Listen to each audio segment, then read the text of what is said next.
Chris, the Grizzlies were using Iverson off the bench. Was this a decision that was reached mostly based on lack of playing time? Well, here's what it was, Mike. They were never really on the same page between ownership, the coach, and Iverson as to what his role was going to be. When they met late in the summer and they did the deal, they didn't talk it out enough, and Allen thought he was going to have a chance to compete for a starting job.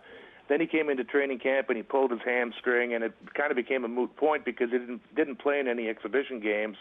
But by the third game of the season, he was already griping that, hey, I don't want to come off the bench, and the coach isn't talking to me. In fact, we haven't even had a single conversation, and we've all seen where it's deteriorated to from there, and now it's just a question of whether he gets waived by 6 p.m. tonight or whether he gets waived tomorrow. Yeah, a troubled marriage clearly from the start. Now finally the divorce is here, which begs the question, Chris, is this the end of the line for Allen Iverson, or is there a team out there for him?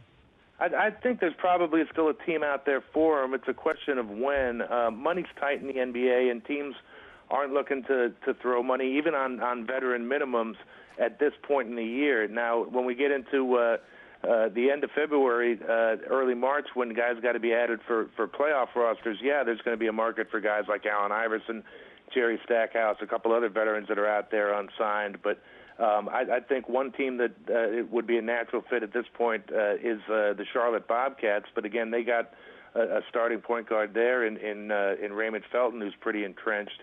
And if Allen insists on being a starter, I don't know that Larry Brown's ready to make the move to bring him in as a starter there. But that being said, the Bobcats have been a terrible offensive team, and maybe Iverson would be a nice fit for them. All right, that's Chris Sheridan with the very latest on the breaking news. Allen Iverson, it could be the end of the road.